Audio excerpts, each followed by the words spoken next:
Hi and welcome to this video about interviews to presentations. Now, by the end of this video, you should have an understanding and be able to identify the differences between interviews, meetings, presentations, and pitches.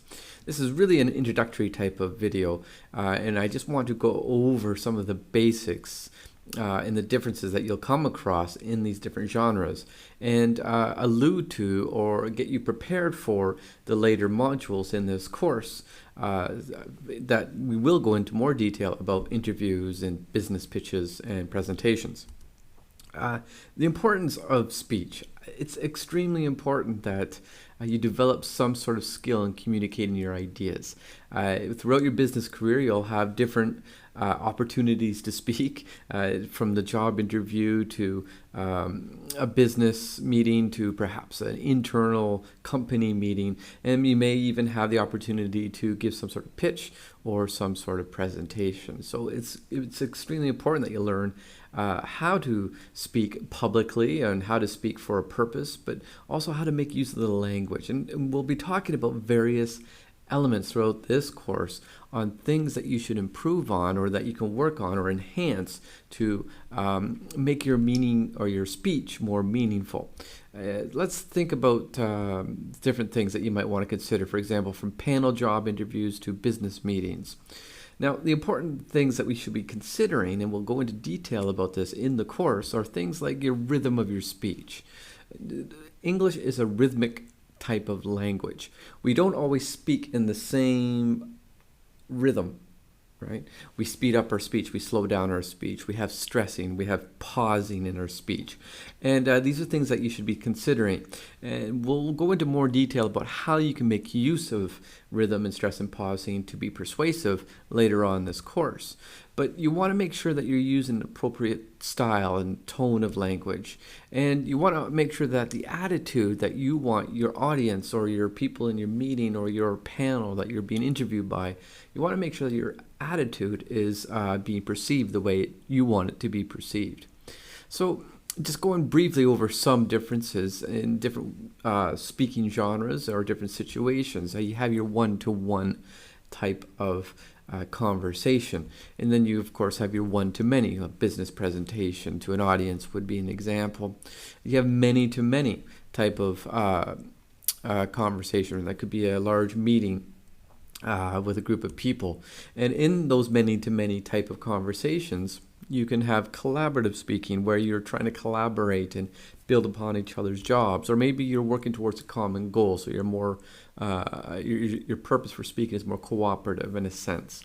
So these are things that you should be considered when you're planning your communication strategies. Okay, let's take a look at interviews very briefly. We'll go into more detail later in this course, but things that you should consider for now are that there are different types of interviews. You can have the one-to-one interview, where there's the interviewer and interviewing you for a job, for example. You can have the panel interview, which is quite common throughout the business world, where you are presenting to a panel of people, and those people on the panel could be from various backgrounds that would focus on your skills from their perspective and their needs, perhaps.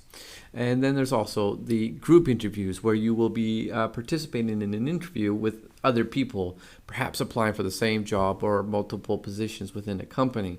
And they often look for different things in these type of interviews, such as your communication skills. Are you able to collaborate? Are you able to get your ideas across effectively? Are you able to cooperate? So there's different things that they might look for in these types of interviews. Now, then there's the meetings. Everyone loves going to meetings. And the important thing that you should consider about when you're in a meeting are things like turn taking. What strategies can you use to make sure that there's some sort of turn taking going on within people in the meeting? From phrases to simply saying things like, yes, I see what you're saying. However, have we thought about this? Right?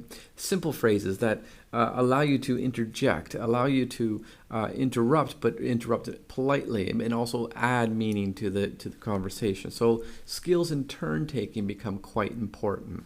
And then there's also the use of direct and indirect language. When would you use direct language? When is it appropriate? Sometimes indirect language might be appropriate in a meeting where there's a lot of controversy. It really depends on the situation.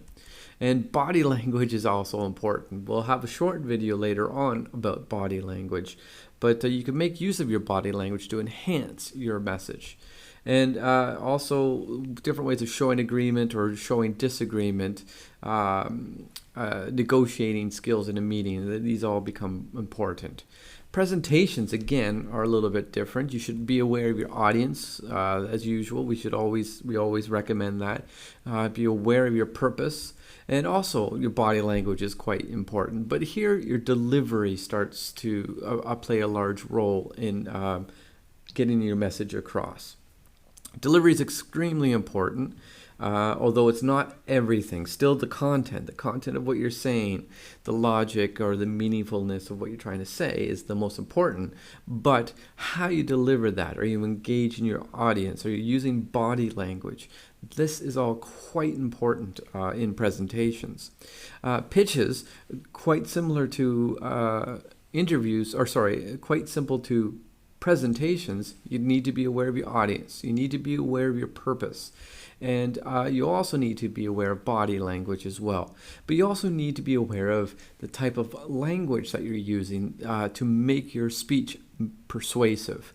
Are you using rhetorical devices? We'll talk a little bit about that later on.